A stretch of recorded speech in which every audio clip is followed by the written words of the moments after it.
3월 31일 목요일 새벽 예배를 하나님 앞에 올려드리겠습니다. 오늘 우리에게 주시는 하나님의 말씀은 레위기 17장 10절에서 16절 말씀입니다. 이스라엘 집 사람이나 그들 중에 거류하는 거류민 중에 무슨 피든지 먹는 자가 있으면 내가 그 피를 먹는 그 사람에게는 내 얼굴을 대하여 그를 백성 중에서 끊으리니 육체의 생명은 피에 있음이라. 내가 이 피를 너희에게 주어 제단에 뿌려 너희의 생명을 위하여 속죄하게 하였나니 생명이 피에 있으므로 피가 죄를 속하느니라. 그러므로 내가 이스라엘 자손에게 말하기를 너희 중에 아무도 피를 먹지 말라. 너희 중에 거류하는 거류민이라도 피를 먹지 말라 하였나니 모든 이스라엘 자손이나 그들 중에 거류하는 거류민이 먹을 만한 짐승이나 새를 사냥하여 잡거든 그것의 피를 흘리고 흙으로 덮을지니라. 모든 생물은 그 피가 생명과 일체라. 그러므로 내가 이스라엘 자손에게 이르기를 너희는 어떤 육체의 피든지 먹지 말라 하였나니 모든 육체의 생명은 그것의 피인즉 그 피를 먹는 모든 자는 끊어지리라. 또 스스로 죽은 것이나 들짐승에게 찢겨 죽은 것을 먹은 모든 자는 본토인이거나 거류민이거나 그의 옷을 빨고 물로 몸을 씻을 것이며 저녁까지 부정하고 그 후에는 정하려니와 그가 빨지 아니하거나 그의 몸을 물로 씻지 아니하면 그가 죄를 담당하리라. 아멘. 오늘 본문은 정결법의 종결 부분으로서 짐승의 도살과 제사 장소에 대한 규례를 이야기하고 난 이후에 피를 먹지 말 것과 또 우연히 발견한 동물의 사체를 먹었을 경우에 어떻게 정결을 유지할 수 있을 것인가에 대해서 가르쳐 주고 있습니다. 하나님께서 피를 먹지 말도록 말씀하시는 이유는 피가 상징하고 있는 것이 생명이기 때문에 그것을 먹는다는 것은 생명의 존엄성을 짓밟고 나아가서는 모든 생명의 주인이 되시는 하나님과 또한 그가 정하신 피를 통한 속죄의 모든 원리를 무시하고 모독하는 행위였기 때문입니다.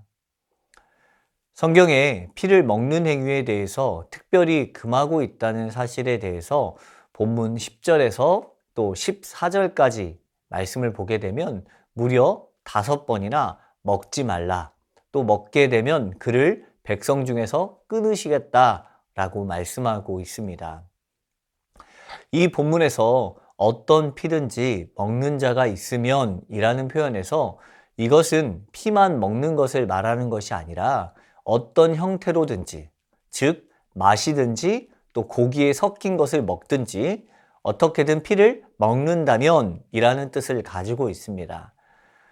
성경에 기록된 내용들을 보게 되면 우리가 늘 먹어왔던 음식들에 대해서 다시금 생각해보는 시간을 갖게 되기도 합니다. 우리나라에서는 피로 만든 음식들을 자주 먹고 있기 때문입니다. 선짓국이나 피전이나 또 순대 이런 것을 먹고 또 노루를 잡거나 사슴의 녹용을 자르게 되면 그때 나오는 피를 어른들이 이 소주나 바카스와 같은 음료에 섞어서 마시기도 하였습니다.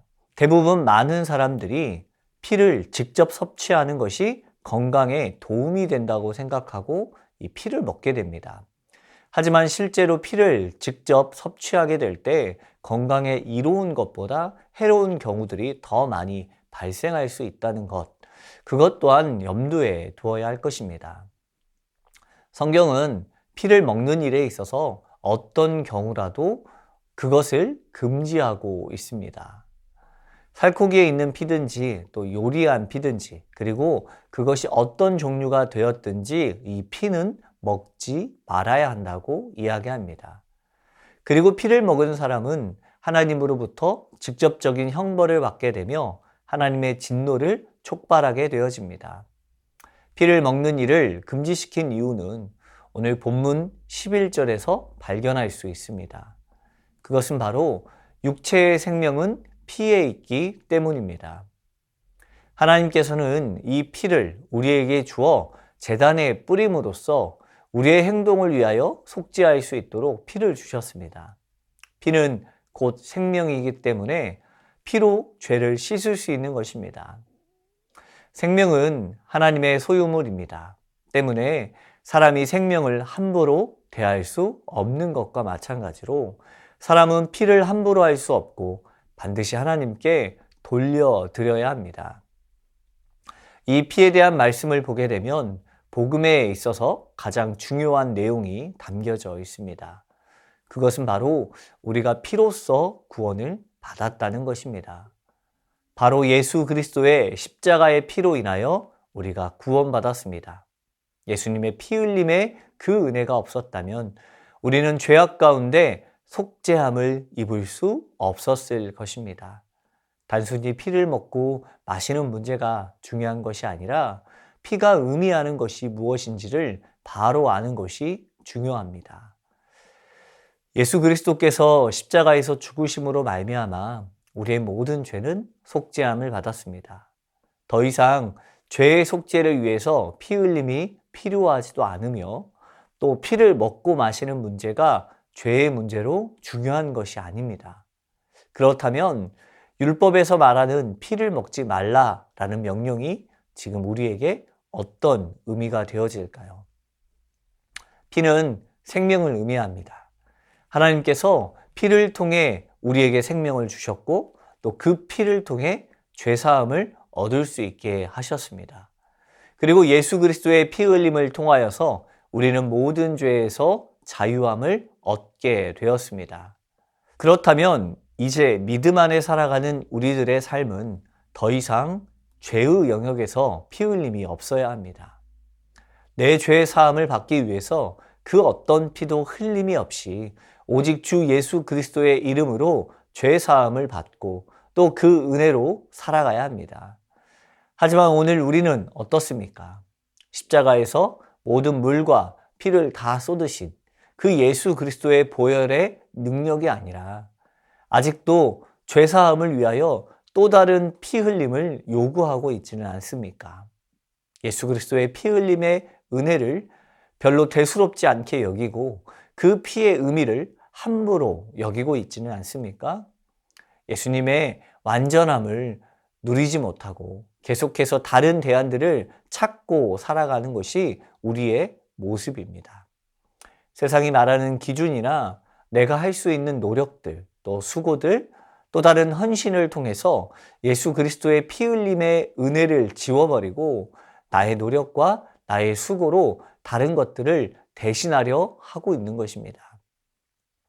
몸의 생명은 피에 있습니다.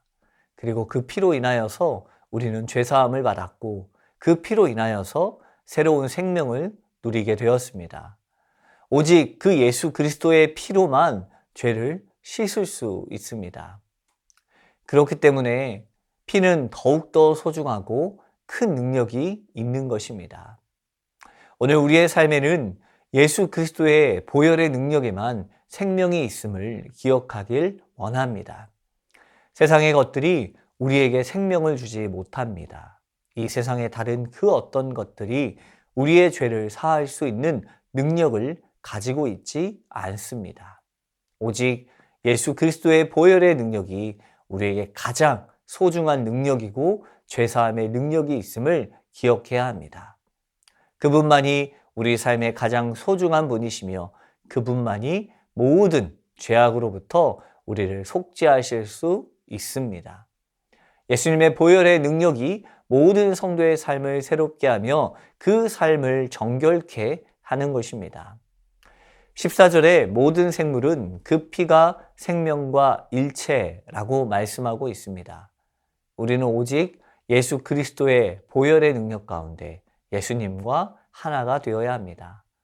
보혜사 성령 하나님께서 우리 안에 내주하심을 신뢰하시며 거룩하고 구별된 삶으로 더 이상 죄 가운데 거하지 않는 그러한 삶으로 채워지는 귀한 성도의 삶이 되길 축복합니다. 기도하겠습니다.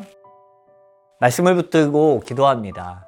하나님, 오늘 나의 부정을 발견하게 하시고 깨끗함을 입게 하여 주옵소서.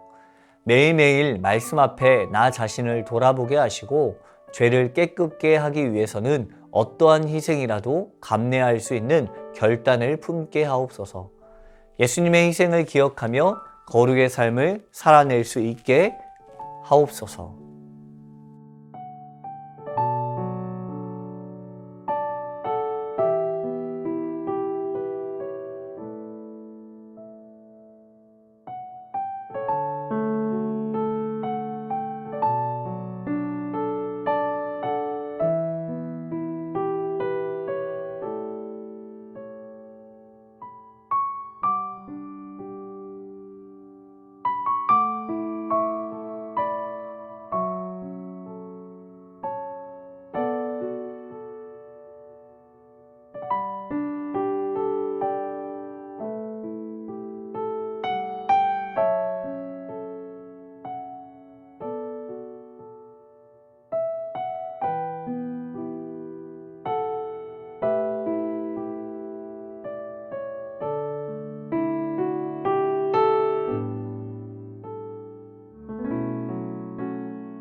나라와 열방을 위해서 기도합니다. 한국교회가 복음 안에서 갱신되기를 소망합니다. 정결하고 거룩한 하나님의 백성, 공동체로서의 정체성을 회복하게 하여 주옵소서. 이 땅의 교만과 분열, 거짓, 우상숭배와 음란함을 회개합니다. 우리의 죄를 사하여 주시고 정결하고 거룩한 나라가 되게 하옵소서. 긴 코로나로 인한 경기 침체 때문에 절망과 또 상심한 이들을 위로하시고 하나님께서 그들의 소망이 되어 주옵소서.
교회를 위해서 기도합니다.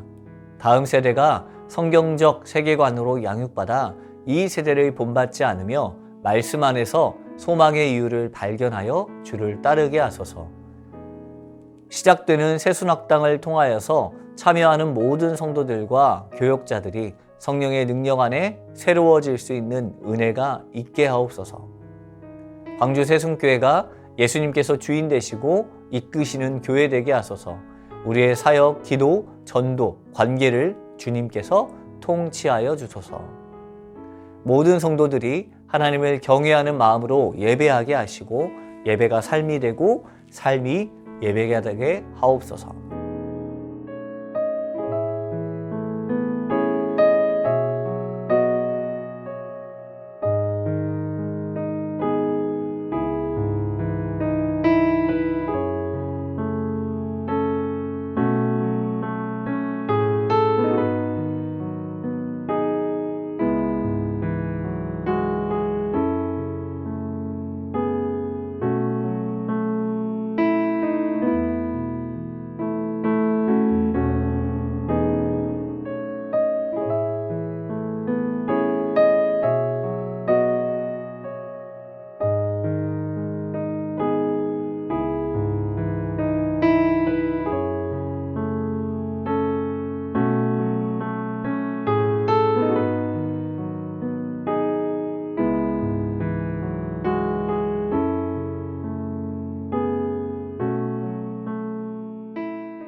선교사님들과 환우분들을 위해서 기도합니다. 오늘은 탄자니아 김현석 고미라 선교사님을 위해서 기도하겠습니다. 갑작스러운 비로 인해 온도차가 심해져 마을에도 아픈 사람들이 많아지고 장례 행렬도 자주 보이고 있습니다. 주민들이 강건하게 이 시간을 지날 수 있게 하옵소서. 48명의 학생들이 성경 공부를 시작하여 성경 일독을 향해 가고 있습니다. 성경 공부하는 아이들에게 주님이 말씀하여 주시고 그 말씀이 마음에 잘 새겨지며 미래의 귀한 하나님 나라 일꾼들로 성장하게 하옵소서. 탄자니아 큐케 마을 선교센터의 안전과 가족들의 건강을 위해 기도 부탁드리며 함께 동역하는 16명의 현지 스태프들도 주님께서 늘 돌보시고 이끌어 주시도록 환우분들을 위해서 기도하겠습니다.